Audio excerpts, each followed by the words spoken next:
सहनावतु सहनौ भुनक्तु सह वीर्यं करवावहै तेजस्विनावधीतमस्तु मा विद्विषावहै। ओम शांति शांति शांति। समस्त जन कल्याण निरतं करुणामयं नमामि चिन्मयं देवं सद्गुरुं ब्रह्म विद्यां।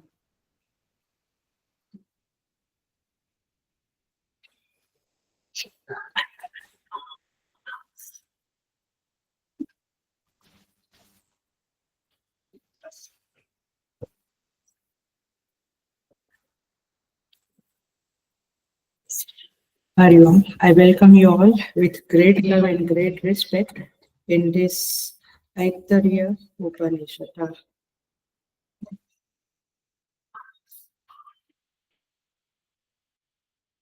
हम प्रथम अध्याय के तृतीय खंड में है। We'll chant शांति मंत्र।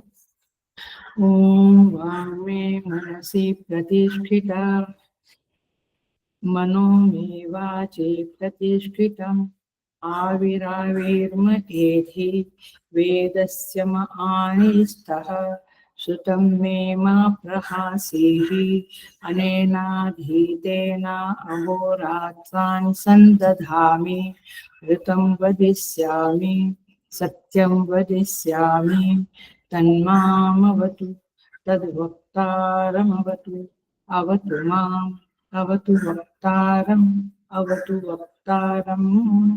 ओम शांति शांति शांति।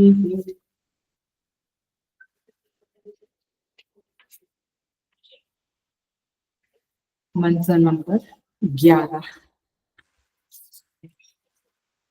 ऐतरेय उपनिषद प्रथम अध्याय तृतीय खंड थर्ड खंड मंत्र नंबर 11 मिला। मंत्र नंबर 11 ऐतरेय उपनिषद का प्रथम अध्याय में तीसरा खंड है। तीसरे खंड में 11वां मंत्र। स ईक्षत कथं नु इदं मद्भृते स्यात् इति स ईक्षत कतरेण प्रपद्या इति स ईक्षत यदि वाचा अभिव्याहृतं यदि प्राणेन अभिप्राणितं यदि चक्षुषा दृष्टं यदि श्रोत्रेण श्रुतं यदि त्वचा स्पृष्टं यदि मनसा ध्यातं यदि अपानेन अभ्यपानितं यदि शिश्नेन विसृष्टम् अथ को अहम् इति। इतना ही देखते हैं पहले।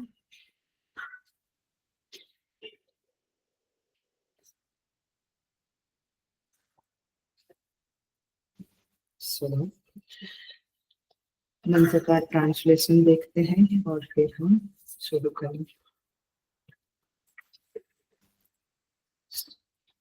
स इक्षत उसने विचार किया। इक्षत माने ईक्षण करना माने देखना, लेकिन यहाँ पे विचार किया सोचा। नो इदं मत रुते कथम स्यात् इदम यह माने जो सृष्टि उसने रची, याद है ना, भगवान ने क्रिएशन किया आत्मा व इदम एक अग्रे एव आसित से फिर उसने लोकपाल लोक वगैरह सर्जन किया। तो नो माने निश्चय ही, इदम मत रुते ये सृष्टि जो बनाई यह मत रुते मेरे बिना कथम स्यात् किस प्रकार रहेगी। इति यह सोचकर स इक्षत उसने पुनः विचार किया। कतरेण प्रपद्यायति मैं किस मार्ग से इसमें प्रवेश करूं? सृष्टि तो बनाई, अब मैं कैसे इसमें प्रवेश करूं? स इक्षत, उसने फिर से सोचा, विचार किया। यदि वाचा अभिव्याहृतम, यदि ये जो वाणी है, माने ये पुरुष जो मैंने बनाया, याद है ना, गाय बनाई, घोड़ा बनाया, हाँ? फिर पुरुष बनाया, जब मनुष्य बनाया तो देवता लोग खुश हो गए। तो उसने सोचा कि यह पुरुष मेरे बिना वाचा अभिव्याहृतम, केवल वाणी द्वारा बोलने की क्रिया कर ली उसने। यदि प्राणेन अभिप्राणितम, यदि प्राण माने घ्राण, हमने पिछले क्लास में बताया था, माने घ्राण इंद्रिय द्वारा सूंघने की क्रिया कर ली, अभिप्राणितम माने सूंघने की क्रिया कर ली। यदि चक्षुषा दृष्टम, यदि चक्षु द्वारा, नेत्र द्वारा देख लिया, देखने की क्रिया कर ली। यदि श्रोतेन श्रुतम, श्रवणेन्द्रिय के द्वारा सुन लिया। यदि त्वचा स्पृष्टम, त्वक इंद्रिय के द्वारा, त्वक माने चमड़ी, त्वक इंद्रिय के द्वारा स्पर्श कर लिया। यदि मनसा ध्यातम, मन के द्वारा ध्यान कर लिया, मनन कर लिया। यदि अपानेन अभ्यपानितम, यदि अपान द्वारा अन्न ग्रहण आदि अपान संबंधी क्रिया कर ली। यदि शिष्णेन विजुष्टम, यदि उपस्थ से विसुज मूत्र और वीर्य का त्याग कर लिया। अथ ओ अहम इति, अथ माने तो फिर, अहम कहा, मैं कौन हूँ, मतलब कि what is my role, where do I stand here. यह सोचकर इति स इक्षत, उसने विचार किया, कतरेण प्रपद्ये इति, मैं किस मार्ग से प्रवेश करूं, मुझे किस मार्ग से प्रवेश करना चाहिए। मैंने सृष्टि बनाई, मनुष्य बनाया, मनुष्य में ये इंद्रियां, देवता, सबका अपना अपना स्थान कर दिया। याद आती है ना थोड़ी कथा। अब मैं ना रहूं और ये सब अपना अपना काम करे, तो फिर मैं कौन हूं? मेरा क्या role, where do I stand. तो इस प्रकार जब लोक और लोकपालों की रचना हो गई, उन सब के लिए आहार भी उत्पन्न हो गया, और फिर मनुष्य शरीरधारी पुरुष ने उस आहार को ग्रहण करना भी सीख लिया। याद आया ना, वो अन्न को वाणी पकड़ने गई, नहीं पकड़ा गया, घ्राणेन्द्रिय पकड़ने गई, नहीं पकड़ा गया, चक्षु, श्रोत, त्वचा, मन, फिर नाभि में मन है तो मन के द्वारा, फिर शिश्न, फिर अपान के द्वारा पकड़ा गया। तो ये भी हो गया काम पूरा। अब उस सर्वसृष्टा परमात्मा ने विचार किया, यह मनुष्य जो पुरुष है वो मेरे बिना कैसे रहेगा। यदि इस जीवात्मा के साथ मेरा सहयोग नहीं रहेगा तो ये अकेला किस प्रकार टिक सकेगा। मतलब क्या हुआ, मेरे बिना इसका अस्तित्व कैसे टिकेगा। तो इसलिए भगवान ने श्रीमद् भगवत गीता में कहा है, 10वें चैप्टर में 39 नंबर के श्लोक में, यच्चापि सर्वभूतानां बीजं तदहम अर्जुन, न तदस्ति विना यत्स्यात् मया भूतं चराचरम्। भगवान कहते हैं वहां पे, समस्त भूतों का जो कारण है वह मैं हूँ। ऐसा कोई भी चराचर प्राणी नहीं है जो मुझसे रहित हो। सारे भूतों का कारण तो मैं हूँ, मुझसे ही सब उत्पन्न हुआ। तो जब मुझसे ही उत्पन्न हुआ, जैसे मिट्टी से घट हुआ, क्लासिक एग्जांपल हमारा, तो घट बिना मिट्टी के रह पाएगा। सुवर्ण से गहना बना, तो गहना बिना सुवर्ण के रह पाएगा। तो ये सृष्टि मुझसे बनी, परमात्मा कहते हैं, तो मेरे बिना ये टिकेगी कैसे। आया, माने मिट्टी ने घट बना दिया, फिर मिट्टी निकल गई तो घट टिकेगा। आया, तो परमात्मा सोचते हैं कि मेरे बिना न तदस्ति बिना यत्स्यात् मया भूतम चराचरम, ऐसा कोई चराचर प्राणी नहीं जो मेरे बिना हो, मुझसे रहित हो। तो उन्होंने साथ साथ विचार किया, यदि मेरे सहयोग के बिना इस पुरुष ने वाणी द्वारा बोलने की क्रिया कर ली। अब पूरा वही याद रखना, वाणी, घ्राण, चक्षु, श्रोत्र, त्वक, 5 हुआ। फिर मन माने हृदय, नाभि और शिश्न, ये पहले से ये चला रहा है, ये क्रम चला रहा है। वही बात भगवान वापस करते हैं, मेरे सहयोग के बिना वाणी, इस पुरुष ने वाणी द्वारा बोलने की प्रक्रिया कर ली, घ्राण इंद्रिय के द्वारा सूंघने की प्रक्रिया कर ली, प्राणों से वायु को भीतर ले जाकर बाहर छोड़ने की क्रिया कर ली, नेत्रों से देखने की क्रिया कर ली, श्रवणेन्द्रिय के द्वारा सुन लिया, त्वक इंद्रिय द्वारा स्पर्श कर लिया, मन के द्वारा मनन कर लिया, अपान द्वारा अन्न को निगल लिया, और जननेन्द्रिय द्वारा मूत्र और वीर्य के त्याग करने की क्रिया संपन्न कर ली। तो फिर मेरा उपयोग क्या? वो अहम, फिर मैं कौन बचा? मैं कौन? भाव क्या है इसका? यह सब मेरे बिना इन सब इंद्रियों द्वारा कार्य संपन्न कर लेना इनके लिए असंभव है। ये सोचकर परमात्मा विचार किया कि मैं इस मनुष्य के शरीर में या तो पैर से या तो मस्तक, इन दोनों में से किस मार्ग से प्रविष्ट होऊं, ऐसा परमात्मा ने सोचा। आइए हम इसके ऊपर विचार करते हैं और शांति से इसको देखते हैं। मैंने मैसेज डलवाया है राजेश्वरी के पास कि सेकंड प्रक्रिया और माने second reason for creating the world, याद है? ये मैसेज मैंने डलवाया। तो देखो, भगवान ने, हम शांति से जाएंगे, एक ही श्लोक एक ही मंत्र आज हुआ तो भी अच्छी बात है, माने वो ही होना है। तो 10वें मंत्र तक भगवान ने क्या कहा? भोग्य क्या है? अन्न, राइट?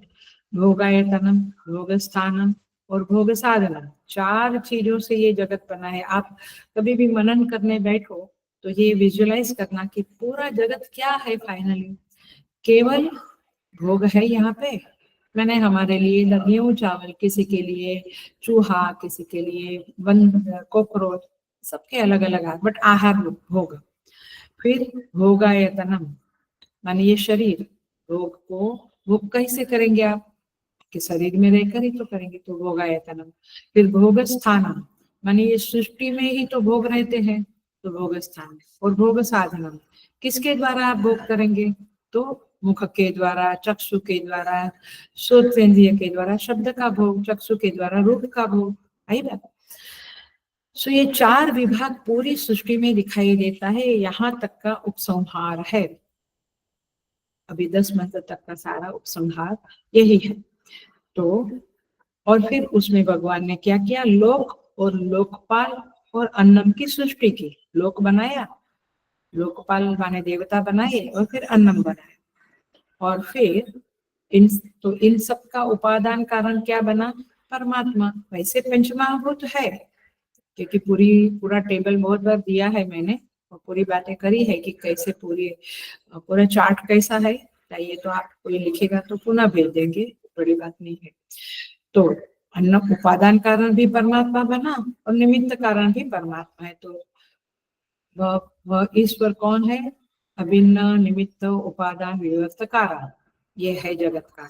अब यहाँ पे एक पॉइंट आता है, पिछले क्लासेस में देखा कि उन्होंने सृष्टि क्यों बनाई? कर्म फल भोग देने के लिए, कर्म के फल का भोग देने के लिए। माने जीव जो महाप्रलय में सो गए थे, लीन हो गए थे पूर्व कल्प में, तो उन लोगों को फिर जगाया और सृष्टि बनाई, क्योंकि फिर उनका जो कर्म का फल देना बाकी था, वो भोग देने के लिए बनाई सृष्टि। ठीक है? अब जो पॉइंट है ये सीधा शुरू होता है, यहीं से ही शुरू होता है। ध्यान से सुनना, अटेंशन प्लीज, बिल्कुल अटेंशन देना। आपने शायद कहीं पर भी ये नहीं सुना होगा, या कहीं ऐतरेय उपनिषद का प्रवचन सुना होगा तो शायद कहीं बताया होगा, बट हम इसको हाईलाइट करेंगे आज, जिससे आपको साधना करने में बहुत बल मिलेगा। ये आज के क्लास का वही फल है, आपको बहुत बल मिलेगा, बहुत उत्सुकता रहेगी साधना की। क्योंकि देखिए, यदि हम हमारे अंदर, मैं ये समीकरण करती हूँ, यदि हमारे अंदर कृतज्ञता भाव ज्यादा है तो हमारे अंदर साधना का उत्साह भी बढ़ेगा। कृतज्ञता is the very important value which is connected with today's top. So सारे जीव लीन पड़े थे। अब जब सृष्टि बनी तो वो जो सामान्य संसारी जीव थे उनको तो उनके कर्म का फल देने के लिए सृष्टि बनी और उनको फल देना शुरू हो गया, सुख दुख परिस्थिति वगैरह। लेकिन हेलो, जो गहरे साधक थे पूर्व कल्प में, जो मुमुक्षु थे, जो गहरे साधक थे और समय के अभाव में, माने उनकी साधना काफी ऊंची पहुंच गई थी, बट मृत्यु आया तो उनको भी मरना पड़ा और फिर महाप्रलय में लीन होना पड़ा। तो उन्हें मुक्ति मोक्ष तक पहुंचने का समय नहीं मिला। क्लियर? तो उनकी जो जीवन यात्रा है, जो साधना है, उसे पूरा करना है। तो जिज्ञासु की अपेक्षा से भी, ये दूसरा कारण सीधा बोल दिया, अब उसका डिटेल में जाएंगे। जिज्ञासु की आवश्यकता की पूर्ति के लिए भी ये सृष्टि का सर्जन हुआ। सामान्य लोगों को भोग देने के लिए हुआ, ये हमने पिछले यही अध्याय के दूसरे खंड में, पहले दूसरे तीसरे खंड में सब बातें पढ़ी। लेकिन इस 11वें मंत्र में यह नई बात आई, ये नया थिंकिंग आया। क्या? कि जो साधक थे, गहरे साधक थे, ऊंचे साधक थे, मुमुक्षु थे, मुमुक्षु माने मोक्ष की इच्छा वाले, वे लोग भी मृत्यु को पाकर महाप्रलय में लीन हो गए। अब जब वे लीन हो गए तो उनको तो मोक्ष देना है, तो उनकी तो जिज्ञासु की आवश्यकता पूरी करने की व्यवस्था भी करनी पड़ेगी। ऐसा सोचकर परमात्मा ने सृष्टि बनाई। मिला दूसरा कारण आपको? तो वेद ऐसे बातों को सजाता है, आप आश्चर्यचकित रह जाएंगे, जिसमें संसारी प्राणी को तो कर्म का फल मिलता है और मुमुक्षु को अपनी यात्रा पूरी करने का अवसर मिलता है, मौका मिलता है। तो उस संदर्भ में भी सृष्टि का वह रूप परमात्मा ने ध्यान में रखकर बनाया।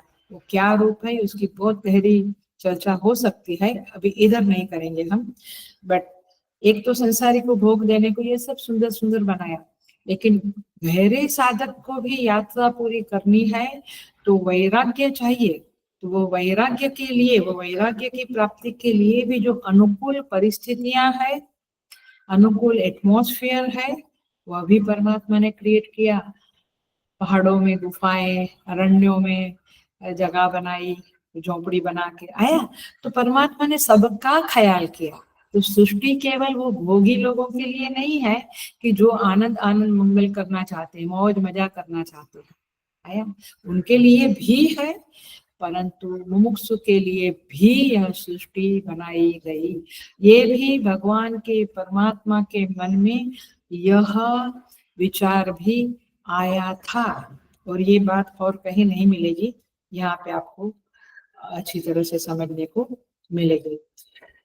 तो इस तरह से मुमुक्षु की यात्रा भी संपूर्णता को प्राप्त हुई, यह भी परमात्मा के मन में था। जैसे माता पिता के मन में होता है, कोई बच्चा कुछ ये चाहता है तो उसको वो, कोई कुछ चाहता है तो उसको ये, सबका जरूरत क्या है, सबकी आवश्यकता क्या है और उसे कैसे पूर्ति की जाए, ये माता पिता सोचते हैं। वैसे परमात्मा ने यह सारी सृष्टि बनाई, हम सब उनके बच्चे हैं, बालक है।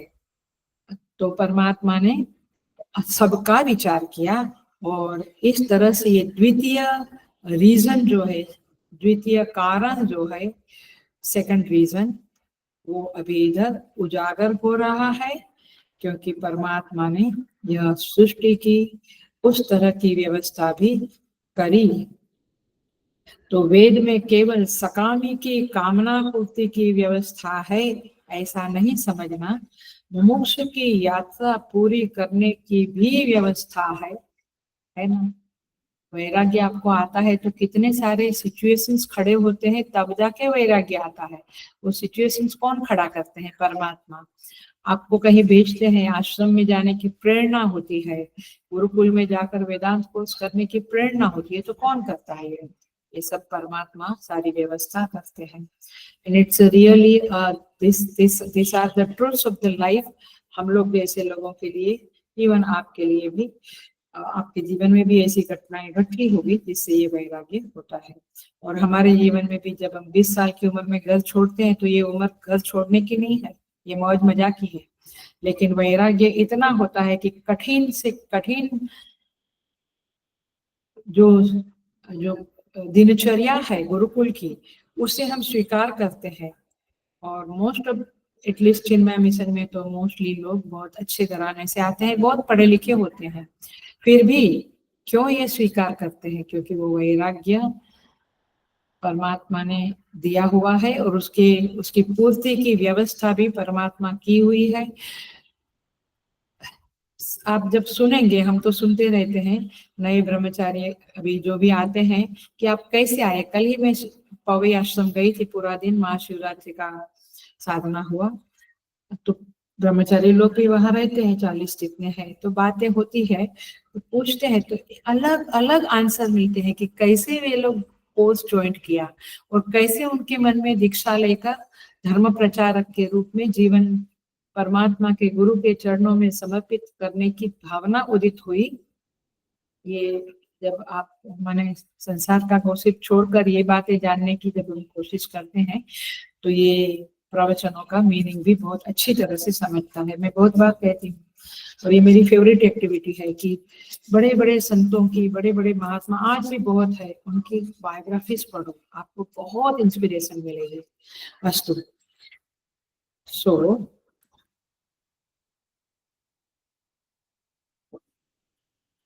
पॉइंट समझ में आया ना? Second reason. तो यह जो प्रकरण अब शुरू हो रहा है 11वें श्लोक से, मंत्र से, यह मुमुक्षु का प्रकरण शुरू हो रहा है। तो प्रभु के मन में संकल्प आया सृष्टि के सर्जन का, तो उसमें सेकंड निमित्त, पहला निमित्त कर्म फल भोग, लेकिन दूसरा निमित्त बना कौन? मुमुक्षु, और उसका मुमुक्षुत्व, ये निमित्त बना परमात्मा के सृष्टि के सर्जना के संकल्प में। पहले जीव का कर्म परिपाक हुआ है, मेच्योर हुआ है, चलो अब उसको फल देना है, वो संकल्प हुआ, ये सेकंड संकल्प हुआ। बट निमित्त तो एक ही, माने निमित्त तो पहला कर्म परिपाक और दूसरा मुमुक्षा, लेकिन सर्जना तो सृष्टि की, वो एक ही बात हुई। अब देखो, अब इसी बातों का एक्सटेंशन भी होगा, उसके संदर्भ में थोड़ी और भी बातें होगी, आप अटेंशन से सुनना। अब परमात्मा भगवान हमारे माए बाप है, माता पिता है, ये जरूर हमेशा याद रखना। सच में है, सच में है, आप जितना सच में स्वीकार करोगे, सच में है ऐसा आपकी भावना जितनी दृढ़ होगी, उतना उधर से रिस्पॉन्स भी आएगा। सो भगवान को अब लगा कि ये जिज्ञासु लोगों के लिए मुझे कुछ करना चाहिए। अब सृष्टि तो बन गई, अब सेकंड रीजन सृष्टि बनी जिज्ञासु के लिए, बट अब और डिटेल में और थोड़ी गहराई में हम जा रहे हैं।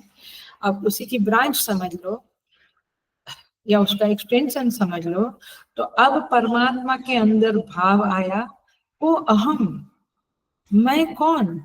ये बन गया, ये वाणी ने बोलना, कान ने सुनना, ये सब कुछ उनकी कैपेसिटी, टैलेंट हो गई, उनके गोलक बन गए, देवता विराजमान हो गए।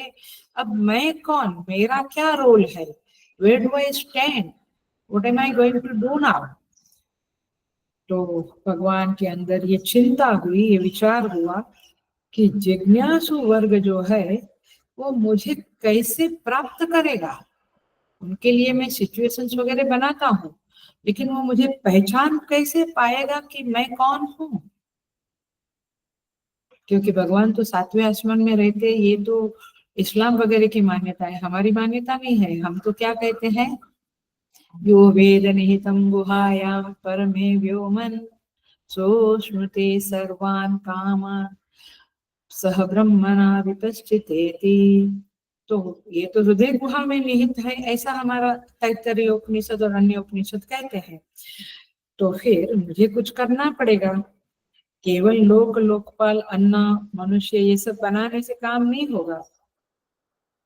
जिज्ञासु वृत्ति भी अनुग्रहित होनी चाहिए। जिज्ञासु व्यक्ति की, मनुष्य की जिज्ञासु वृत्ति का को भी अनुग्रह प्राप्त होना चाहिए। कामी की कामना भोग वृत्ति को अनुग्रह प्राप्त करने के लिए सृष्टि बनाई और वहां पे सब कुछ रख दिया भोग का सामान सामग्री। लेकिन जिज्ञासु की जिज्ञासा वृत्ति को अनुग्रहित करने के लिए क्या है? ये संसार तो उसके लिए नहीं है, ये भोग तो वो उसने ठुकरा दिया है। तो फिर उसकी तो साधना यही है, यात्रा यही है कि मैं परमात्मा को प्राप्त करूं। तो फिर वो कैसे करेगा? तो उसकी जिज्ञासु वृत्ति को अनुग्रहित करने के लिए हेलो परमात्मा ने यह सोचा, यह प्रतिज्ञा की कि मुझे इस शरीर में या तो नीचे का या ऊपर का कोई मार्ग से प्रवेश करना चाहिए। जब मैं अंदर रहूंगा तो वो मुझे ढूंढेगा। कितनी प्यारी बात है, कितना करुणामय है भगवान। कभी कभी हम होमवर्क करें कि भगवान की करुणा क्या है, तो केवल ये नहीं सोचना मुझे पैसा दिया, मुझे सब कुछ मिल गया। ये बहुत छोटा सा विचार है। तो सृष्टि के संदर्भ में सोचो कि परमात्मा ने अपने बच्चों के लिए, इसलिए मैं बार बार कहती हूँ, माने स्वामी जी बार बार कहते हैं कि ये सृष्टि सनाथ है, अनाथ नहीं है। ये वाक्य मुझे बहुत प्रिय है क्योंकि ये हमें साधना में संबल देता है।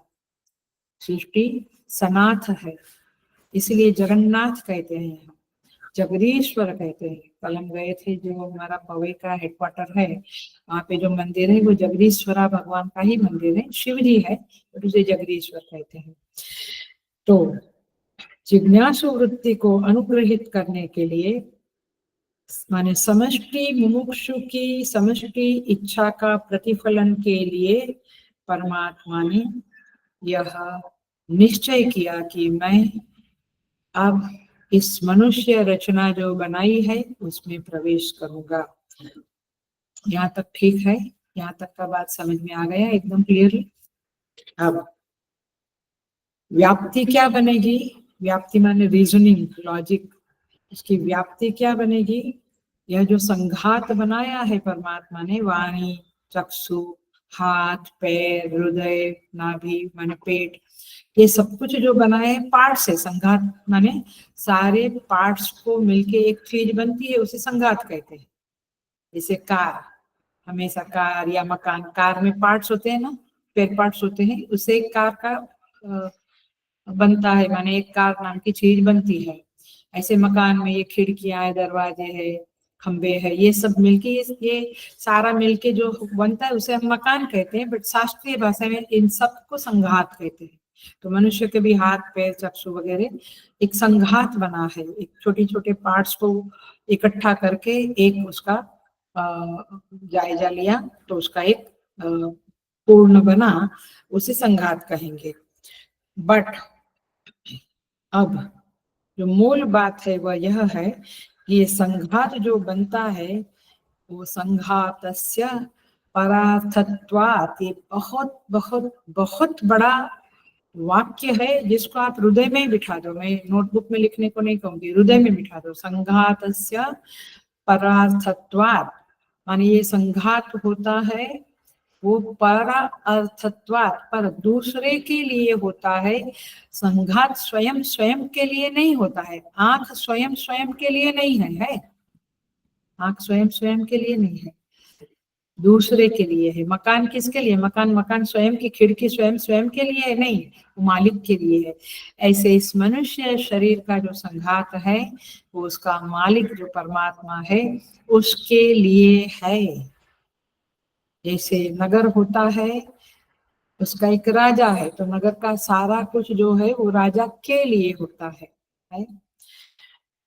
तो इस संघात का कोई स्वामी होता है जो असंहत होता है, माने उसमें कोई पार्ट्स नहीं है, वो टोटल है, एक ही है। वह संघात का अवयव नहीं है, उसका कोई प्रयोजन होता है इस संघात का, तो संघात का प्रयोजन असंघात में होता है, और वो असंहत चेतन है, परमात्मा है। वो संघात अतिरिक्त केवल और केवल चेतन है। इस संघात के अतिरिक्त अलग और कुछ नहीं है।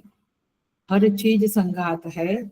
इस सृष्टि में हर चीज संघात है। हर चीज, आप वृक्ष देखो, पत्ते हैं, डाली है, मूल है, हर चीज एक अवयवों से बना हुआ एक ढांचा है।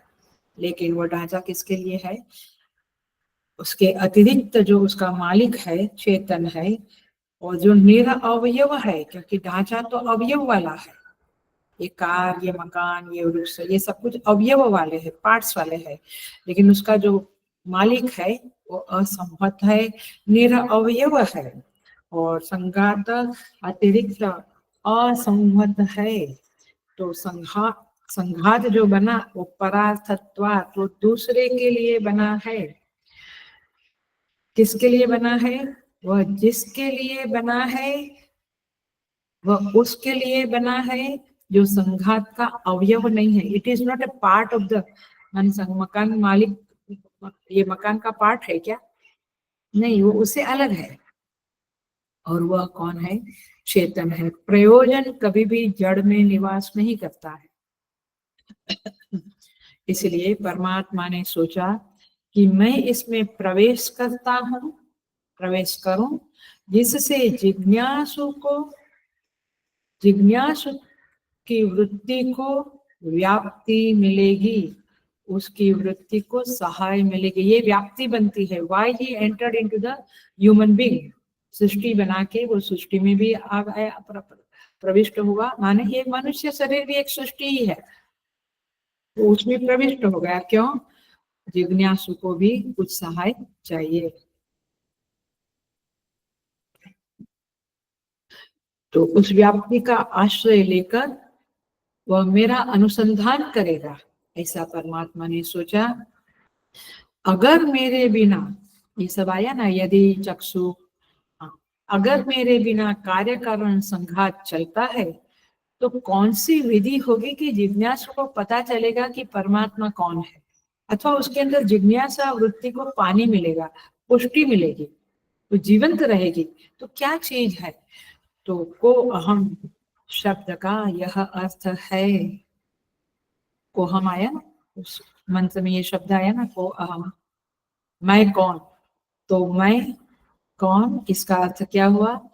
मैं उस संघात का स्वामी, वह संघात जिसके लिए काम करेगा उसका मैं मालिक। आया? ये इसका अर्थ है। एक, क्या बतावे, निंदा के स्वरूप में नहीं लेना, एक एक कॉमन जो बातें चलती है उसके संदर्भ में लेना। कई बार प्रवचनकर्ता कहते हैं कि परमात्मा को परेशानी हुई कि मेरे बिना जगत चलेगा तो मेरे को कौन पूछेगा। ऐसे हमारे यहाँ पे कंपनी है, घर है, आश्रम है, वहां पे होता है जनरली कभी कभी कि मेरी कहाँ चलेगी फिर। तो हर चीज को विनोद से नहीं लपेटना चाहिए। विनोद के लिए कहा तो अलग बात है, but if it is seriously told, that's very wrong thing. तो मुख्यार्थ फिसल जाता है, और गंभीर, इसलिए गंभीर चीज को गंभीरता से ही लेना चाहिए, सस्ते में नहीं लेना चाहिए उसको। तो प्राणी समष्टि के लिए फल देना जितना जरूरी है, हेलो, उतना ही मुमुक्षु की मुमुक्षा को अनुग्रहित करना भी आवश्यक है। ये बहुत बड़ा वाक्य बोल दिया गया है। प्राणी समष्टि, जो कामना सहित लोग हैं, ऐसे समष्टि प्राणियों को फल देने के लिए जितना जरूरी है सृष्टि बनाना, उतना ही मुमुक्षु की मुमुक्षा को अनुग्रहित करना भी आवश्यक है। और इसलिए वह संकल्प ईश्वर में आया, सृष्टि का सर्जन और फिर उस सृष्टि में प्रविष्ट हो जाना। यह संकल्प जो आया, ये मुमुक्षु के संदर्भ में, विद रिस्पेक्ट टू मुमुक्षु, जिज्ञासु, उसके संदर्भ में यह संकल्प आया। भगवत गीता के सांकर भाष्य में आप देखेंगे पहले पेज पे तो वहां पे कहा है कि क्या पर्पस है सृष्टि बनाने का। तो प्रवृत्ति निवृत्ति, ये दो जो प्रवृत्ति और निवृत्ति, यह दो जो प्रकार बनाया इस सृष्टि में, तो इसलिए कि प्रवृत्ति भोगियों के लिए, निवृत्ति मनुष्यों के लिए। तो दो विज्ञान भगवत गीता में परमात्मा ने दिया है। ऐसा भगवान शंकराचार्य जी पहले पेज में, शंकर भाष्य के पहले पेज में प्रवृत्ति निवृत्ति, ये दो प्रयोजन दिया है सृष्टि बनाने का। तो प्राणियों के स्पष्ट रूप से दो विभाग किए गए हैं, और इस संदर्भ में एक बुभुक्षु एक मुमुक्षु, द्विविधो ही वेदोक्त धर्म प्रवृत्ति निवृत्ति लक्षण च, ऐसा भगवान भाष्यकार कहते हैं। दो प्रकार के धर्म बताए गए हैं, एक प्रवृत्ति लक्षण वाले के लिए, एक निवृत्ति लक्षण वाले के लिए, और पूरी गीता इसके आधार पे चल रही है। देखो आपको समझ में आया गीता क्या क्या बोलती है, कैसे कनेक्शन है। इसलिए उपनिषत्सु ब्रह्म विद्यायाम, ये उसका जो संहार वाक्य है वो इसलिए है। सारी चीजें उपनिषद से ही है। सो थोड़ा सा ये मेन बातें समझ में आ गई है, तो हम उसका थोड़ा सा और डिटेलिंग करें। देखो, संघातस्य परार्थत्वात्, यह वेदांत का महान सिद्धांत है। संघात वह है, मैं अभी इसी बात को थोड़ा और क्या बोलेंगे उसको, और थोड़ा एक्सटेंशन करके या थोड़ा एग्जांपल देके बताऊंगी ताकि ये बात पक्की हो जाए। संघात वह है जो स्वयं के लिए नहीं होता, दूसरे के लिए होता है। कई घटक मिलकर कोई चीज तैयार होती है, उसे संघात कहते हैं। तो वेदांत कहते हैं कि सारी की सारी चीजें इस दुनिया में जो है वो संघात रूप में ही है। आप कुछ भी देखो, आप मोबाइल देखो, आप घड़ी देखो, आप टेबल देखो, सब कुछ। तो जो कुछ संघात होता वो अपने लिए नहीं, दूसरे के लिए होता है। और इसीलिए हेलो, एकदम पकड़ना, कनेक्शन पकड़ लेना जो मैं बोल रही हूँ उसका। इसीलिए केनोपनिषद नाम की जो श्रुति है, वहां पे पूछा है, शिष्य पूछता है, केने शीतम पतति प्रेषितम मनः, केन प्राण प्रथम प्रेति युक्तः। केने शीतम पतति मन, ये मन को, मन किसी विचार में, किसी वस्तु में, पदार्थ में जाता है ना मन इधर उधर। तो केने शीतम पतति प्रेषितम मनः, कौन है जो इस मन को पुश करता है, इस मन को धक्का मारता है उस पदार्थ के प्रति जाने के लिए, गमन करने के लिए। ऐसा कौन है? ये क्या शिष्य होगा जो ऐसा प्रश्न पूछता है? तो वो कौन घटक है? तो अभी आपको समझा वो कौन घटक है, परमात्मा।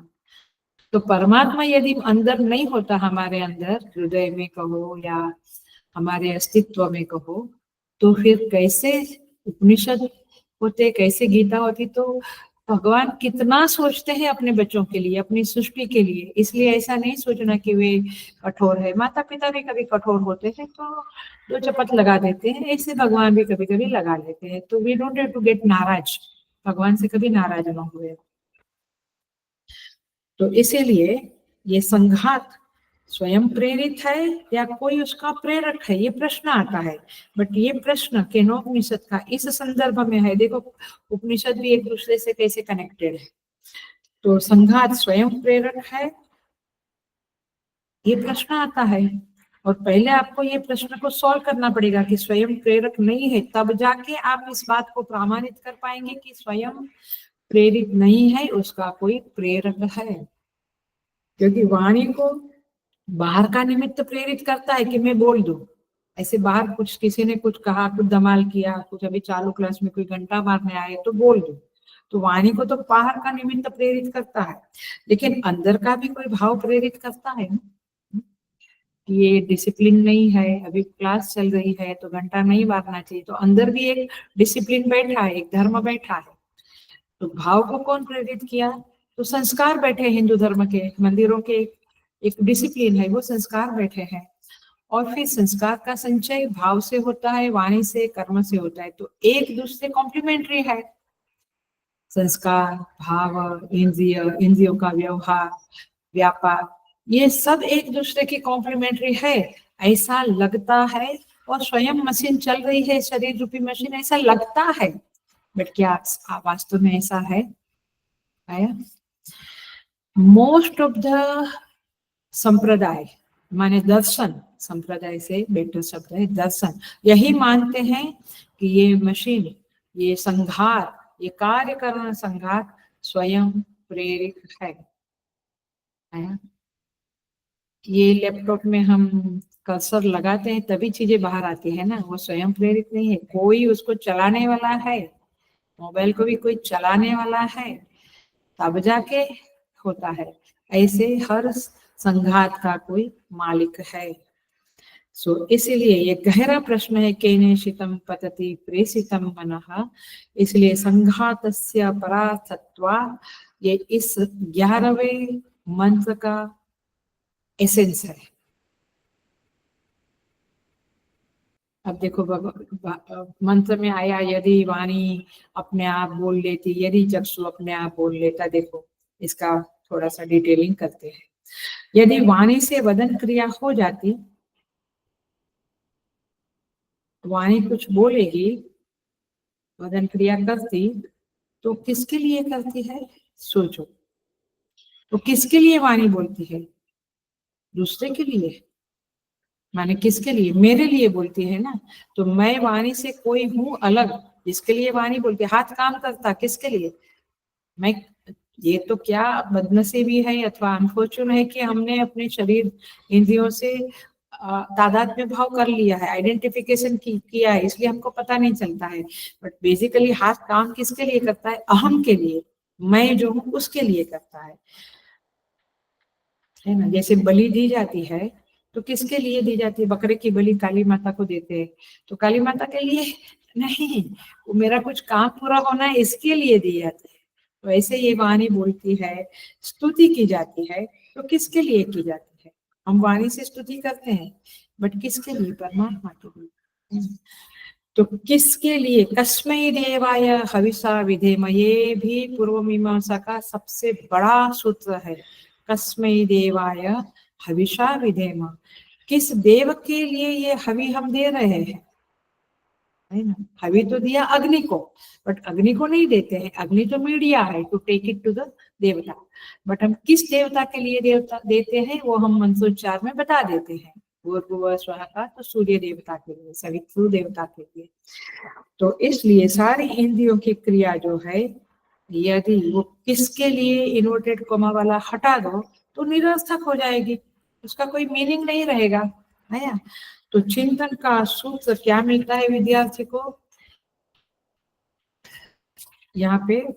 कि कोई है असंवत निरवयव, जिसके लिए ये सारा संघात, सारी सृष्टि कहो, सारा कार्यकरण संघात, शरीर कहो, तो उसके लिए काम करता है। लेकिन कई दर्शनों में और संप्रदायों में ये कहा जाता है कि अन्य किसी की आवश्यकता ही नहीं है, न अन्यस्य आवश्यकता अत्र वर्तते। वेदांत को हटा दो तो फिर स्वयमेव वर्तते, ऐसा ही बोलना पड़ेगा। वेदांत तो कहता है संघातस्य परार्थत्वात्, लेकिन ये हटा दिया तो फिर मशीन मशीन के लिए काम करती, माने वॉशिंग मशीन अपने लिए काम करता है नहीं, किसी किसी का कपड़ा धोने को करता है। ख्याल में आ रहा है? तो बट दर्शनों में ये बात भी है कि स्वयमेव वर्तते। तो सारा का सारा संघात एक संगठन है और वो स्वयं द्वारा चालित है, ऐसा न अन्यस्य कस्यचित् चेतनस्य आवश्यकता अत्र वर्तते। वे कहते हैं, कई दर्शन और कई संप्रदाय कहते हैं कोई चेतन, कोई ईश्वर की आवश्यकता दिखती नहीं है यहाँ पे। खास करके चारवाकी कहते हैं, अभी एक संगठन है, आरएसएस संगठन है, हमारा मिशन संगठन। तो क्या हम हमारे लिए काम करते हैं? हम गुरुदेव के लिए करते हैं। गुरुदेव के लिए माने गुरुदेव का जो विजन है, घर घर में गीता, इस विजन की पूर्ति के लिए हम कर रहे हैं। तो कोई है जिसके लिए हम काम कर रहे हैं, आया सेवा कर रहे हैं। सो ये बहुत बड़ा सिद्धांत है जीवन का और इस सृष्टि का, इसे हम याद रखें। और इसीलिए जब हम छोटा सा अपना कुटुंब के लिए ही करते रहते हैं तो परमात्मा थोड़े नाराज हो जाते हैं, बोलते हैं सारी सृष्टि में तुम्हारे लिए बनाई है, तो तुम उनकी सेवा करोगे तब जाके जीवन सार्थक होगा। तो एनीवे, तो इस सारी सृष्टि में कोई इतर अस्तित्व है, असंगत वस्तु है, यह वेदांत का उद्घोष है, वेदांत का यह सत्य उच्चारण है। तो इसका आधार क्या है? उपनिषद ही इसका आधार है, यहाँ पे उपनिषद ही ये बताता है। और दूसरा सूत्र जो मिलता है, संघातस्य परार्थत्वात् कस्मै देवाय हविषा विधेम, ये जो सूत्र है ये इस बात को प्रमाणित करते हैं। तो संघात सर्वथा किसी के लिए होता है, परार्थ होता है, स्वार्थ के लिए नहीं होता है। ऐसा विश्व में कोई दृष्टांत नहीं जहाँ संघात स्वयं के लिए, स्वार्थ के लिए हो। ठीक है, यहाँ तक वेरी क्लियर।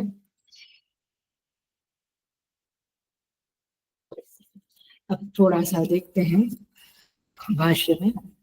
वैसे मुझे लगता है कि टाइम नहीं है तो फिर थोड़ा श्लोक फिर नेक्स्ट क्लास में बोलना पड़ेगा, तो बेटर है कि भाष्य आप पढ़ लो।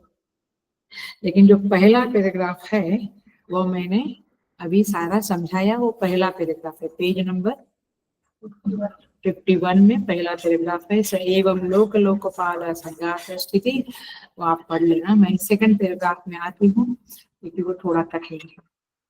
यहाँ पे कहते हैं तस्मात् अतः, भाष्य देखना, मैं भाष्य पढ़ रही हूँ फिर उसको समझाऊंगी। अतः नगर के राजा के समान इस देह रूप संघात के परम प्रभु और अधिष्ठाता मुझे भी इसके पाप पुण्य के फल के साक्षी और भोक्ता रूप से स्थित होना चाहिए, ऐसा परमात्मा ने सोचा। यदि इस देहेंद्रिय संघात का कार्य परार्थ दूसरे के लिए है और वह पुरुष स्वामी के बिना पूरा, माने नगर स्वामी, देश के प्रधानमंत्री, राजा के सिवा राज्य जैसे निरर्थक होता है, ऐसे पूर्व और पूर्ववासियों के कार्य के समान मुझ परार्थी अपने चेतन रक्षक के बिना हो सकता है, तो मैं क्या रहा? यदि नगरवासी प्रजापति के बिना, राजा के बिना, मंत्री के बिना, मुख्यमंत्री, प्रधानमंत्री ऐसे उसके बिना होगी तो कैसी हालत हो जाएगी, ऐसा परमात्मा ने सोचा। तो किस स्वरूप वाला अथवा किसका स्वामी रहा, ऐसा भगवान अपने को कहते हैं, सोचते हैं इस तरह से।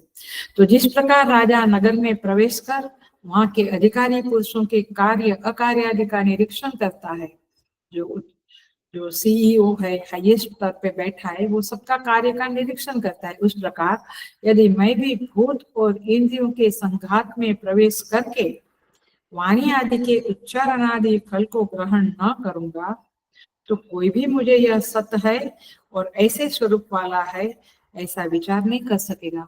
यदि मैं अंदर ना बैठूं और वाणी के द्वारा कुछ बोला, आंखों के द्वारा कुछ देखा, हाथ के द्वारा कुछ काम किया, ये सब का ऑब्जर्वेशन ना करूं, साक्षी रूप से ना रहूं, तो फिर मैं कोई असंहत सत्य स्वरूप कोई हूं जो इस सृष्टि का सर्जनहार है और मालिक है, ये किसी को पता ही नहीं चलेगा।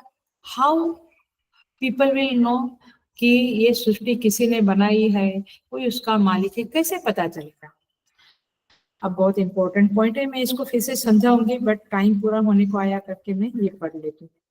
इसके विपरीत अवस्था में ही मैं इस प्रकार जाना जा सकता हूँ, माने यदि मैं उस न रहूं, उधर शरीर में प्रवेश ना करूं, तो जिस प्रकार स्तंभ और भित्ति आदि के मिलकर बने हुए मंदिर आदि संघात अपने अवयवों के सहित किसी अन्य असंहत वस्तु के लिए होते हैं। मंदिर में खंबे है, दीवार है, तो किसके लिए है? मंदिर के दर्शनार्थियों के लिए है।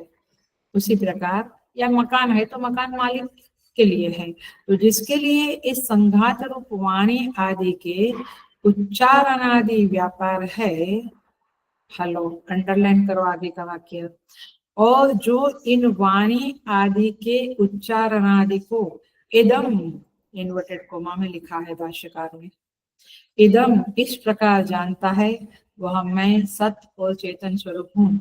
माने यह जो अंदर बैठा हुआ परमात्मा है, ये वाणी को इदम, यह यह ऐसा जानता है। मैं भी ऐसे ही जानता है, हम भी ऐसे ही जानते हैं।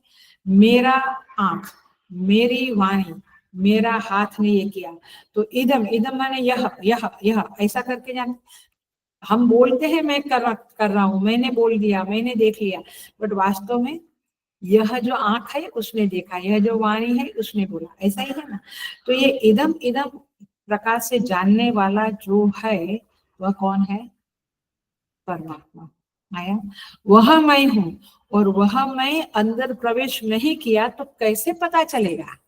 तो उनका कर्म का फल भोग देने के लिए जो पहला रीजन था, वो कर्म फल भोग देने के लिए भी मैं अंदर जाऊं, क्योंकि सृष्टि बनाई, बट परिस्थिति तो खड़ी करते हैं परमात्मा हमारे कर्मों के अनुसार। तो फल फल भोग तो वैसे परिस्थिति के द्वारा मिलता है, बट वो खड़ी कौन करता है? भगवान। वो बुद्धि कौन देता है? गड़बड़ बोल दिया तो दो तमाचा मिला, तो कौन किया? वो प्रेरित करने वाला तो कोई चाहिए। तो मैं सतस्वरूप चेतन स्वरूप अंदर बैठा हूं, ऐसा कौन जानेगा? इस प्रकार विचार कर अतः मैं किस द्वार से प्रवेश करूं? इस संघात में प्रवेश करने के दो मार्ग है, पदाग्र और मूर्धा। इनमें से मैं किस मार्ग से कार्य कारण संघात रूपपुर में प्रवेश करूं? ऐसा परमात्मा सोचते हैं। देखो, इसको थोड़ा सा डिटेल में समझे। वैसे तो इजी है,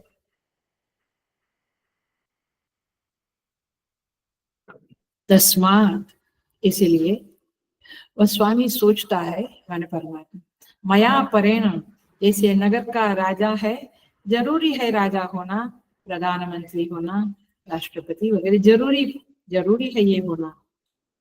वैसे मुझे भी मेरी रचना के संदर्भ में ऐसे स्वामी बनना होगा। मैं अधिष्ठाता बनूंगा, मैं कोर ऑफ द पर्सनालिटी रहूंगा। परमात्मा is the core of our अस्तित्व। व्यक्तित्व का सार स्वरूप जो है वो अहम तत्व है। Underline this sentence. व्यक्तित्व का सार सर्वस्व अहम तत्व है, माने मैं हूँ। मैं नहीं तो फिर बॉडी को जला जला के आते हैं आप लोग। मैं निकल गया तो बॉडी को जला देते, माने कोई सार, उसमें कोई सार नहीं रहा, तो सारा सर्वस्व आम है। उसके बिना व्यक्तित्व का कोई मतलब नहीं रहता है। इसलिए भगवान भाष्यकार क्या लिखा है? कृताकृत, देखो शब्द को भाष्य में शांति से फिर से देखना। कृताकृत फल साक्षी भूतेन नंबर 1 भोक्ता भवितव्यम। मैं इस पुण्य और पाप का जो फल है वो देने वाला, हेलो, और उसका साक्षी बनूंगा। इतना ही नहीं, मैं भोक्ता भी बनूंगा। माने वदन क्रिया होती है, उस वदन क्रिया का अंतिम भोक्ता कौन है? अहम तत्व ही है। वो नहीं समझा, हमको नहीं समझा ना। वदन क्रिया का अंतिम तत्व, अंतिम भोक्ता कौन है? अहम है। देखो, कोई कुछ बोला, उसे श्रवणेंद्रिय से सुना आपने, करेक्ट? फिर वो सुना हुआ कहाँ गया? मन को गया, है ना? वो सुना हुआ मन में आया, ये ठीक बोला, ठीक नहीं बोला। फिर मन अपने पास रखता है, बाप रे, तो 50 साल में तो क्या कुछ बन जाएगा, खजाना, मन फट जाएगा, वो मन रूपी पोटली फट जाएगी। तो मन अगर अहम तत्व को न दे तो किसको देगा? तो मन जाएगा अहम तत्व, मन को जो मिला वो अहम तत्व के पास जाएगा। आया? जैसे श्रोता के पास गया तो श्रोता ने मन को दिया, माने श्रवणेंद्रिय ने मन को दिया, मन ने अहम को दिया। तब अहम ने सोचा कि मेरे बारे में ऐसा बोला। चक्षु ने एक सुंदर चीज देखी, चक्षु ने उसको मन को दिया। वो अपने पास नहीं रखता है, चक्षु बेचारा कहाँ से रखेगा? यदि रखता तो आपको एक के बाद एक, माने पेड़ को देखा तो पेड़, फिर मकान को देखा, फिर व्यक्ति, सब कुछ एक साथ अंदर रहता था, बट अपना निकल जाता है ना? और दूसरी चीज आ जाती है, फिर याद आता है। वो स्मृति का फंक्शन है, बट चक्षु का फंक्शन तो दे देना है। वो मन को देता है, फिर मन अपने पास कुछ रखता नहीं, वो अहम तत्व को देता है। तो अंततः अहम तत्व ही है, माने वह परमात्मा ही है जहाँ पे ये जाता है। मुंडकन है मेरे ख्याल से। ये जो राजा का दरबार होता है, तो स्तुति जो करते हैं चारण लोग, राजा की स्तुतियां करते हैं ना, प्रशंसा, तो फिर वो राजा के लिए होती है। ऐसे ही दास दासियां थाल भर के सोना चांदी लेके आते हैं, वो सब राजा के लिए होता है, तो ये सब राजा को अर्पण करते हैं। तो उसी तरह से ये हमारा जो ये शरीर है, काया है, इंद्रियां है, ये सब कुछ मन को देता, मन अहम को देता है। तो यही प्रोसीजर बाहर है, वही अंदर है। तो आखिर भोक्ता कौन बना? अहम ही बना। भोगने वाला कौन? अहम, मैं। क्या कहते हैं? सर्वदेव नमस्कारम केशवम प्रति गच्छति। याद है ना ये वाक्य? तो इस तरह से ये सारा का सारा चक्षु, घ्राण, श्रोत्र, ये सब अहम रूपी केशव के पास देते हैं और उनको ही चढ़ाते हैं। जैसे हम भगवान को फूल वगैरह चढ़ाते हैं, वैसे ये इंद्रिया बाद से जो शब्द स्पर्श रूप रस गंध लाती है, ये कर्मेंद्रियां जो कर्म करती है, वो सब उस अहम के लिए है। तो अंततः वो अहम प्रति सर्वम एव गच्छति। त्वचा भी, चक्षु भी, सब कुछ। तो पहले साक्षी के रूप में, फिर अधिष्ठातृ के रूप में, और पुण्य पाप के साक्षी के रूप में, फिर भोक्ता के रूप में परमात्मा ही है। इसीलिए जैसे पूर्व में राजा रहता है, वैसे मुझे भी रहना चाहिए। इस संघात में प्रवेश कर जाऊं, तब जाके ये सार्थक होगा। इसलिए यहाँ पे कहते हैं भगवान ने, परमात्मा ने ऐसा विचार किया, प्लीज ये सब बातें, फालतू बातें नहीं सुनना कि उनको रिकॉग्नाइजेशन चाहिए, ऐसा विनोद वाला बातें करना भी नहीं कभी भी। तो इस तरह से परमात्मा को हम, मैं कौन, इसका आंसर क्या है? ऐसा नहीं कि मैं और मेरे बिना मैं कौन हूँ, मेरा कहाँ पे स्टेटस है, ये सब बातें नहीं है। तो ये इसलिए कि मेरे बिना ये काम नहीं होगा। और ये किसके लिए करेंगे? मकान मकान के लिए नहीं होता, वो किसी के लिए होता है। आया?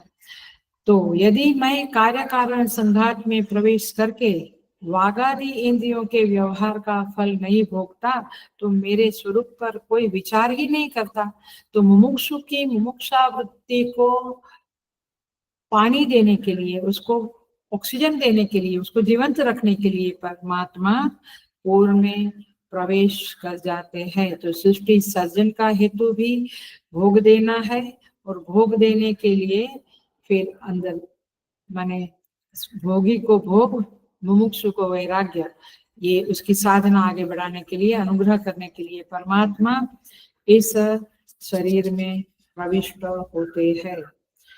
सो ये इस तरह से इस मंत्र का अर्थ समझना।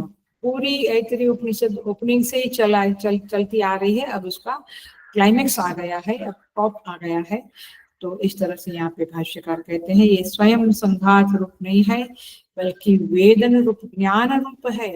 यह जो परमात्मा है वो संघात रूप नहीं है, उस संघात को जानने वाले के रूप में है। आया? सो जब जब परमात्मा इस तरह से प्रवेश करेगा, तो साधक उसे ढूंढने की क्रिया करेगा, मुमुक्षा वृत्ति को संतुष्ट करेगा, और इस तरह से साधकों को मुझे जानने का एक सूत्र मिलेगा। इसलिए इस उपनिषद में इस तरह से परमात्मा स्वयं के बारे में बोलते हैं। तो साक्षी के रूप में तत्व को पहचानने का सूत्र मिल गया। सपोज परमात्मा वहां नहीं होते तो उन्हें जानने का कोई भी सूत्र नहीं मिलता था। घर में स्तंभ है, फर्नीचर है, तो फिर पूछेगा किसका घर है ये? ऐसे ये घर किसका है? मुझे याद है, मैं बचपन में तो बहुत काफी सालों तक हम लोग रात को शाम को भजन करते थे। तो भजन में कहा जाता था कि अभी भजन याद नहीं आ रहा है, आएगा तो फिर बोलूंगी, कि ये जो शरीर है, ये काया रूपी महल एक दिन टूट जाएगा, ऐसा सब कुछ भजन में आता था। तो ये बात सच है, ये काया रूपी शरीर रूपी ये महल है, ये घर है, उसका मालिक तो वो परमात्मा ही है। हम इसको अपना मानते हैं, ये हमारी गलत फहमी है। तो इस तरह से परमात्मा ने सोचा। अब प्रश्न आया कि कैसे प्रवेश करो, और एक पॉइंट है जो टाइम मिला तो समझाऊंगी, बट ये पूरा कर लेती हूँ। तो एक है पदाग्र, पैर के अग्रभाग से माने अंगूठे से, और एक है मूलधा माने एक है अधः, एक है ऊर्ध्व। ये दो मार्ग है संघात में प्रवेश करने से। किस मार्ग से मैं प्रवेश करूं, ऐसा परमात्मा सोचने लगा। फिर क्या सोचा, अब ये फिर विनोद वाली बात है, इसको विनोद के संदर्भ में लेवे तो ठीक है, बट उसको सीरियसली नहीं लेना है कि कॉमन मार्ग से तो कॉमन पब्लिक जाती है, नौकर चाकर जाते हैं, तो लोकपाल भी गए उधर से ही, और उसी द्वार से मैं भी जाऊं तो वो तो ठीक नहीं है, क्योंकि मैं तो मालिक हूँ, तो मेरा डिग्निटी नहीं रहेगा। जैसे जजेस वगैरह होते हैं, वो कोर्ट में प्रवेश पीछे के दरवाजे से आते हैं, बाकी पब्लिक इधर से आते हैं, स्पीकर लोग भी अपने। तो इस तरह से भगवान ने सोचा कि मैं मूर्धा से ही जाऊं, तो सिर को तोड़कर, विदार या आगे का मंत्र आएगा उसमें देखेंगे, सिर को तोड़कर जो संघात है उसका ब्रह्मरंज बोलते हैं, जो माथे का भाग है ऊपर ब्रह्मरंज बोलते हैं, उसको विदीर्ण करके राजद्वार से मैं प्रवेश करूंगा। ऐसा ये आत्मदेव सृष्टि के स्वामी प्रविष्ट हो गए और बन गए जीव, माने बन गए माने एज इफ, जैसे कि वे जीव रूप में, क्योंकि जीव परमात्मा का ही प्रतिबिंब है, चेतन का ही प्रतिबिंब है, तो जीव और भोक्ता के रूप में वे प्रस्तुत हुए। और वे कौन है, वो आप ही हो, हम ही है। तो गाय को हटाया, घोड़े को हटाया, फिर मनुष्य को बनाकर परमात्मा इस तरह से मनुष्य में प्रविष्ट हो गए। ये वेद विद्या जो है, ये ऋषि विद्या जो है अद्भुत है, उसका एक और पॉइंट बनाकर हम इस मंत्र को थोड़ा पूरा करेंगे। यहाँ पे ये बहुत गहरा पॉइंट है, इसलिए कोई क्लास छोड़ना नहीं, जैसे कुछ लोग छोड़ रहे हैं। बहुत गहरा और बहुत इंपॉर्टेंट पॉइंट है, शायद मैं नेक्स्ट क्लास में भी रिपीट करने की कोशिश करूंगी, यदि हुआ तो, नहीं तो आज सुन लो। धर्म की जो व्यवस्था है हमारे वेदों में, उसका प्रतिपाद्य निषेध में है, व्यावर्तन में है, विधि में नहीं है। नहीं समझा, ये कुछ भी नहीं समझा। ये धर्मशास्त्र जो होता है, वेद जो है, वो सारी बातें जो करते हैं वो निषेध करते हैं, वो विधि में नहीं है, उनका निषेध में है। उनका जो मेन प्रतिपादन है वो निषेध में है। मैं बोलती हूँ, समझेगा। सारे वाक्य का यही प्रतिपाद्य है। तो किसी को वेद का मर्म जानना है तो उसे उसके व्यावर्त्य को देखना चाहिए, न कि प्रतिपाद्य को देखना चाहिए। ये वाक्य मैं दूसरी बार बोलती हूँ क्योंकि इंपॉर्टेंट वाक्य है। वेद का यदि मर्म जानना है, आपको एसेंस जानना है, तो वेद का जो व्यावर्त्य है, निषेध है, ये नहीं मत करो, ये मत करो, वो पहले देखो, क्योंकि उसी में वेद का प्रतिपादन छिपा हुआ है। प्रतिपाद्य जो है वेद का, वो उसी में छिपा हुआ है, तो उसको देखने से ज्यादा कुछ नहीं समझेगा।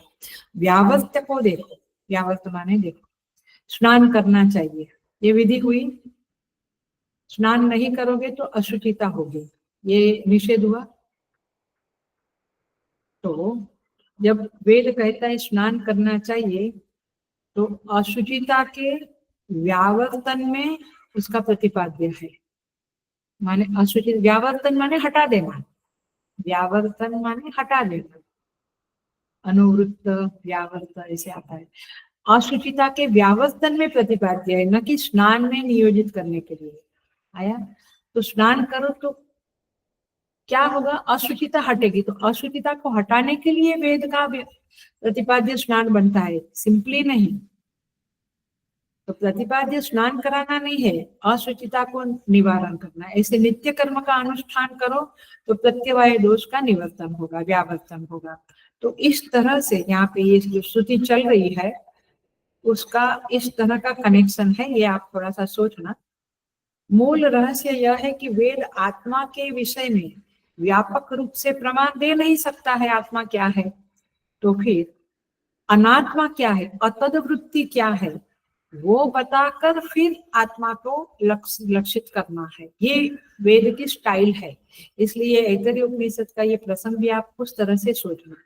अतदवृत्ति व्यावर्तकत्वम प्रमाणकत्वम, माने अतद, नीति नीति कहते हैं चिदानंद रूप शिवोम, मनोबुद्धि अहंकार नाहम, है ना, मैं मन नहीं बुद्धि, तो व्यावर्तन किया ना, मन को हटा दिया, फिर जो बचा वो चिदानंद रूप, ऐसे। तो अतदवृत्ति व्यावर्तकत्वम प्रमाणकत्वम, तो व्यावर्तन ही वेद का प्रमाणत्व है। माने वेद प्रामाणित करता है कि आत्म प्राप्ति करो, आत्म प्राप्ति की जिज्ञासा करो, बट बातें सब बताता है कि ये आत्मा नहीं है, ये आत्मा नहीं है, ये आत्मा नहीं है, ऐसा उसका समझाने का स्टाइल है। तो ये बातें समझते हुए आप इस उपनिषद को समझना। तो अंततः व्यावर्तन पढ़ाते पढ़ाते व्यक्तित्व का ही व्यावर्तन कर देता है वेद, माने जीवत्व का ही व्यावर्तन करता है, जीवत्व को ही हटा देता है। तुम जीव नहीं हो, वो फिर मैं तो आज तक जीव के रूप में मुझे समझता था। तो जीवत्व का व्यावर्तन कर देना यह वेद की अनूठी प्रक्रिया है, और बच्चों का खेल नहीं है ये। ये प्रवचन सुनना भी एक बहुत पुण्योदय के बाद सुन सकते हैं, और बोलना भी ईश्वर की कृपा से होता है। तो प्रतिपादन में वेद की इच्छा नहीं है। अब देखो और एग्जाम्पल देती, मैं शायद 5 मिनट लेना पड़े तो लूंगी, बट ये पूरा कर। कर्तव्य का निर्देश क्यों करता है वेद? ये कर्तव्य है आपका, ये कर्तव्य, क्योंकि रुचि प्रधान, आपको जो ये लाइक एंड डिसलाइक, मुझे ये बहुत पसंद है, इसमें मेरा मोह है, राग है, तो रुचि प्रधान जीवन का व्यावर्तन हो जाए। झूठ मत बोलो, क्योंकि झूठ बोलने से मुझे ये मिलेगा वो मिलेगा, बट रुचि प्रधान जीवन मत जियो, बाद में बहुत भोगना पड़ेगा। तो रुचि प्रधान जीवन का व्यावर्तन हो जावे, राग द्वेष प्रेरित जीवन का व्यावर्तन हो जावे, ये वेद का उद्देश्य है। कर्तव्य में उद्देश्य नहीं है, बट वो हटे करके वेद कहता है ये आपका ड्यूटी है, इसको करो। फैमिली का भरण पोषण करना, अथवा वो पति का फिर काम है पैसा कमाना, फिर स्त्रियों का घर संभालना इत्यादि। तो सारा जो वेदों ने कहा है, देखो प्रतिपाद्य संन्यास की विधि नहीं है, संन्यास लो ऐसा नहीं कहते हैं, लेकिन क्या है, संन्यास लेने से ये सांसारिक जो है वो आपका छूट जाएगा। आया? तो नहीं छूटेगा तो मुमुक्षुत्व को पोषण नहीं मिलेगा। तो इसीलिए एक बिंदु पर वेद कहता है कर्तव्य छोड़ दो, संन्यास ले लो। तो कर्तव्य पहले बोला था कर्तव्य करो, अब बोलता है छोड़ दो, क्योंकि वो सब निषेध में है, क्योंकि फाइनल तो आत्मा ही प्रतिपाद्य है। तो अगर वही प्रतिपाद्य होता कर्तव्य करना, तो संन्यास की विधि ही नहीं होती थी। और इसलिए अनूठी प्रवृत्ति है वेद की, अनूठी प्रक्रिया है ये आत्म प्राप्ति की प्रोसेस, साधना बताने में वेद का क्या विजन है ये हमें पकड़ना चाहिए। और इसी संदर्भ में यहाँ पे कहते हैं कि केवल भोगी प्राणियों की, सकामी लोगों की ही, प्राणियों की ही बात नहीं है, ये 84 लाख योनिया भोग योनि है, उसकी ही बात नहीं है, मुमुक्षु की भी बात करने में वेद रुचि रखता है। और उस मुमुक्षु के लिए ही परमात्मा ब्रह्मरंध्र से प्रवेश करता है। प्रवेश स्तुति का समझ में आ रहा है क्या है? तो माने परमात्मा इस तरह से यहाँ पे प्रवेश करता है। ये अहम पद का शोधन चल रहा है। मैं वेदांत की प्योर भाषा बोलूं तो ये पूरे क्लास में क्या चला, अहम पद का शोधन चला। वही अहम पद जो परमात्मा के रूप में है, और ये मुमुक्षु के लिए इसका शोधन की प्रक्रिया इस 11वें मंत्र में हुई है। तत्पद की भी मीमांसा हुई है, अहम पद का शोधन भी हुआ, तत्पद, तत् माने परमात्मा, उस पद की भी मीमांसा हुई। तो इस तरह से साधक अपने स्वरूप को प्राप्त कर सके, ये निगमन करने के लिए यह मंत्र की प्रधानता हुई है। जैसे अग्नि में दाहकत्व औपचारिक है, वैसे ज्ञान में ज्ञातृत्व औपचारिक है। माने अग्नि स्वयं नहीं कहता कि मैं जलाता हूँ, ऐसे ये जो ये ज्ञातृत्व है, मैं ये जाना मैं वो जाना, वो औपचारिक है। मूलतः ज्ञान स्वरूप है मनुष्य, माने आत्म तत्व ज्ञान स्वरूप है। तो इस तरह से ये बातें चल रही है। और यदि परमात्मा अंदर प्रवेश नहीं करता तो मंदिर है बट देवता नहीं, तो उस मंदिर का क्या मतलब है। तो वैसे इस बात को आप समझे। परमात्मा कहते हैं इस संघात में, भाष्य जो मैंने पढ़ लिया है उसी भाष्य का संदर्भ में बोल रही हूँ, संघात में वागादि व्यवहार निष्प्रयोजन हो जाएगा। किसके लिए वो बोले, इसके लिए परमात्मा कहते हैं मैं ही इस कार्य कारण संघात का स्वामी हूँ, मैं ही अधिष्ठातृ हूँ, कृत अकृत साक्षी फलभूता भी मैं हूँ और भोक्ता भी मैं हूँ। जो साक्षी है वही वास्तव में साधना करते करते पता चलता है। अभी तो मेडिटेशन में कहते हैं मैं साक्षी रूप में बैठा था, आधा घंटा मैंने साक्षी रूप में ध्यान किया, बट फाइनली वेदांत पढ़ते पढ़ते आपको समझ में आएगा कि वो साक्षी ही भोक्ता है, पहचानता नहीं, इसलिए सब गड़बड़ है। तो जैसे राजा के बिना नगर की बातें व्यर्थ होती है, वैसे इस देह नगरी का हाल भी उस साक्षी के बिना, परमात्मा के बिना वैसा ही व्यर्थ होता है। तो संघात की प्रवृत्ति मुझे चेतन से, मुझे परमात्मा से होती है। मैं परमात्मा के बिना वो प्रवृत्ति कैसे होगी, मद रते मेरे बिना ये कैसे होगा। इसीलिए अथ को हम, मैं कौन, ये भगवान ने, ईश्वर ने इस मंत्र में बताया है कि मैं साक्षी भी हूँ, भोक्ता भी हूँ, और मुमुक्षु की मुमुक्षा को अनुग्रहित करने के लिए मैं प्रवेश कर जाता हूँ। और इसलिए केने शितम वगैरह प्रश्न आते हैं। तो संघात परार्थ है, उसका स्वामी स्थानीय परमात्मा है। ये सोचने के लिए, ये हम जिज्ञासु सोच सके, इसलिए ये वाक्य बोला गया है। तो वाक्य का व्यावर्तन देखो, व्यावर्तन, यदि वाणी अपने आप कर लेगी, यदि चक्षु अपने आप देख लेगा, ये जो किया है ना, वो व्यावर्तन करो उसका, ऐसा हो गया तो फिर मेरा क्या मतलब, मतलब व्यावर्तन ये है कि इन सब का कोई मतलब नहीं है, अपने आप से बोल नहीं सकती है। तो व्यावर्तन होगा तो प्रतिपाद्य अपने आप समझ में आ जाएगा। मैंने ऐसा बोला कि चक्षु अपने आप देखेगा, तो ये हो नहीं सकता है, तो उसका व्यावर्तन हो गया कि चक्षु अपने आप नहीं देख सकता है यदि चक्षु का मालिक नहीं है। तो मालिक क्या, मालिक का प्रतिपादन करना है, तो प्रतिपाद्य तो हो ही गया, व्यावर्तन में ही प्रतिपाद्य छिपा हुआ है। शायद आपको अभी ना समझे तो और पढ़ना और चिंतन करना तो समझ गए। तो अचित रूपता व्यावर्तन है। हेलो, मैं कंप्लीट उसका उपसंहार वाक्य बोल रही हूँ, ध्यान से सुनो। अचित रूपता, अचित, चित माने सचित आनंद, सत माने एग्जिस्टेंस, चित माने नॉलेज, आनंद माने ब्लिस। तो अचित रूपता माने जड़ता, अचित, चित माने ज्ञान स्वरूप, अचित रूपता, उसका व्यावर्तन किया, माने ये शरीर केवल जड़ नहीं है, वहां पे कोई सजीव संजीवन बैठा है, चेतन है। तो अचित रूपता का व्यावर्तन है, इसी को ईक्षण कहते हैं। जो सबसे पहले से शुरुआत के मंत्र से चला आ रहा है, पहले मंत्र से, स ईक्षता, उसने ईक्षण किया, देखा, विचार किया। इसका क्या मतलब हुआ कि अचित रूपता का व्यावर्तन हुआ। तो वेद ने ये शरीर ऐसे जड़ है, ये संसार जड़ है, ऐसा नहीं है, कोई चेतन है, इस बात को बताने के लिए इस तरह से पहले अध्याय के पहले खंड के पहले मंत्र में ये बात बता दी है। इसी बात का समर्थन अथवा कहो एक्सटेंशन ये 11वां मंत्र है।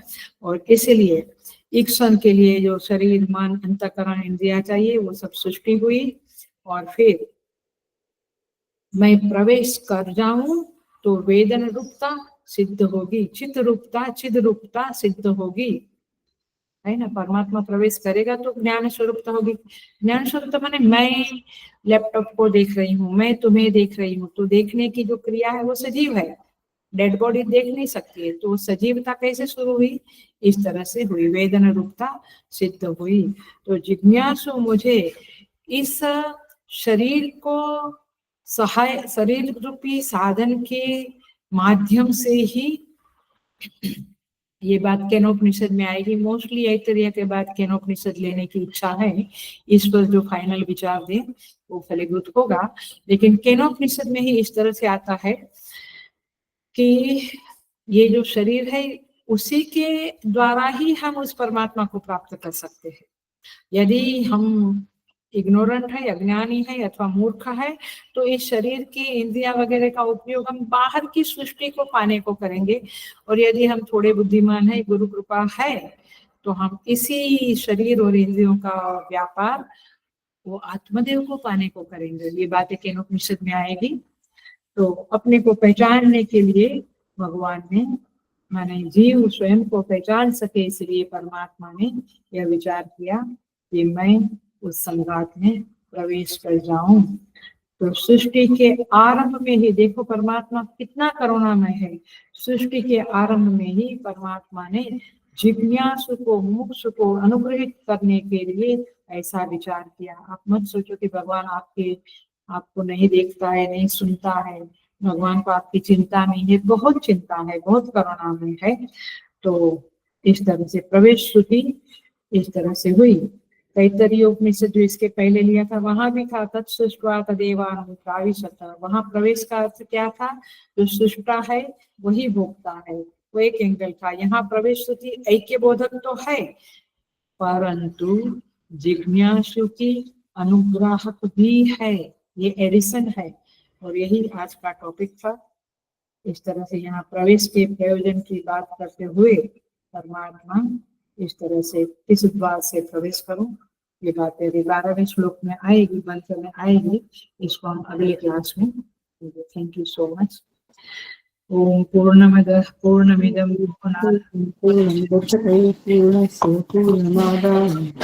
पूर्णमेवावशिष्यते। ओम शांति शांति शांति।